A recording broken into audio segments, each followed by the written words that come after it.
No man thinks more highly than I do of the patriotism as well as abilities of the very worthy gentlemen who have just addressed the House.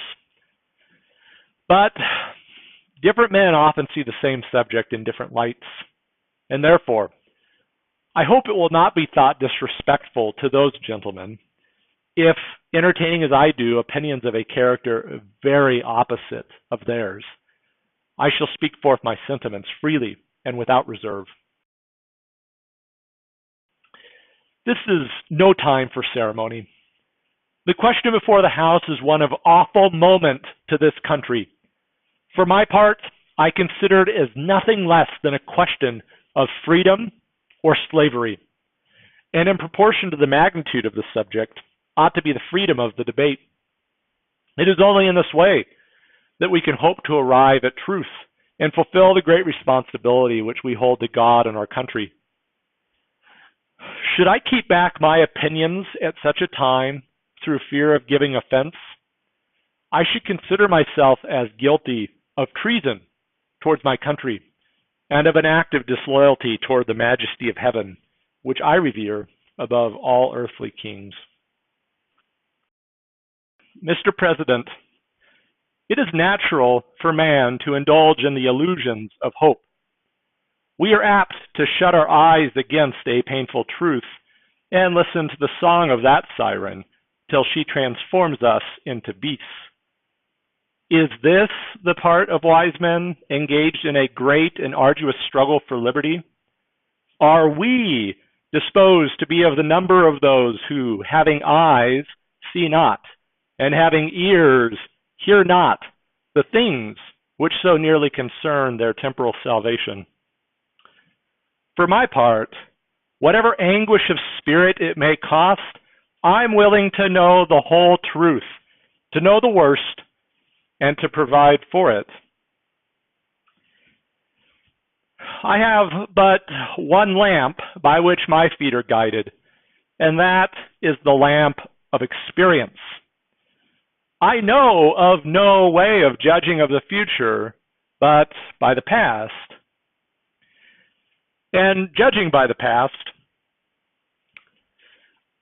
I wish to know what there has been in the conduct of the British ministry for the last 10 years to justify those hopes with which gentlemen have been pleased to solace themselves and the House.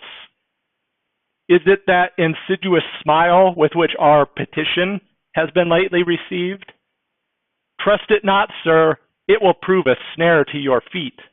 Suffer not yourselves to be betrayed with a kiss. Ask yourselves how this gracious reception of our petition comports with those warlike preparations which cover our waters and darken our land. Are fleets and armies necessary to the work of love and reconciliation? Have we shown ourselves so unwilling to be reconciled that force must be called in to win back our love? Let us not deceive ourselves, sir.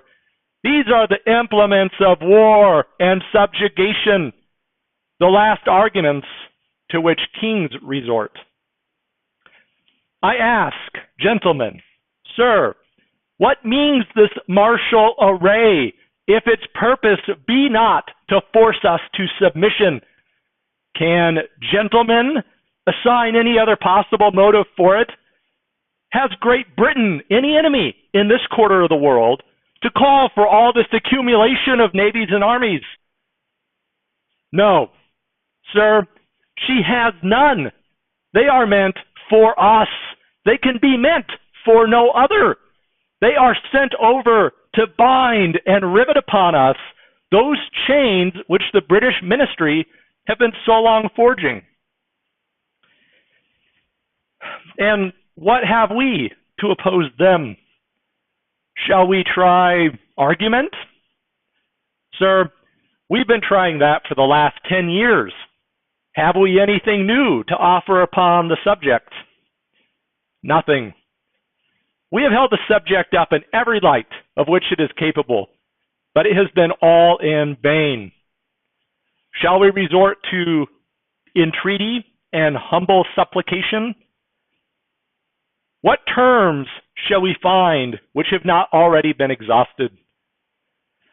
Let us not, I beseech you, sir, deceive ourselves. Sir, we have done everything that could be done to avert the storm which is now coming on.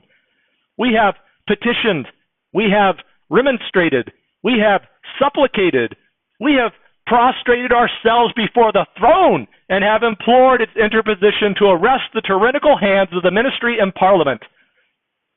Our petitions have been slighted.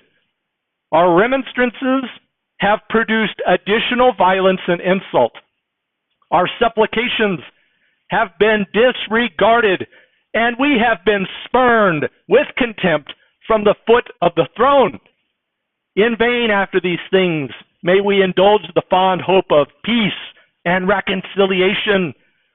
There is no longer any room for hope. If we wish to be free, if we mean to preserve inviolate those inestimable privileges for which we have been so long contending, if we mean not basely to abandon the noble struggle in which we have been so long engaged, and which we have pledged ourselves never to abandon until the glorious object of our contest shall be obtained, we must fight. I repeat it, sir, we must fight. An appeal to arms and to the God of hosts is all that is left us. They tell us, sir, that we are weak, unable to cope with so formidable an adversary. But when shall we be stronger? Will it be the next week or the next year? Will it be when we are totally disarmed and when a British guard shall be stationed in every house? Shall we gather strength by irresolution and inaction? Shall we acquire the means of effectual resistance by lying supinely on our backs and hugging the delusive phantom of hope until our enemies shall have us bound hand and foot? Sir, we are not weak if we make a proper use of those means which the God of nature hath placed in our power. The millions of people armed in the holy cause of liberty and in such a country as that which we possess are invincible to any force which our enemy can send against us. Besides, sir, we shall not fight our battles alone. There is a just God who presides over the destinies of nations, and who will raise up friends to fight our battles for us. That battle, sir, is not to the strong alone. It is to the vigilant, the active, the brave.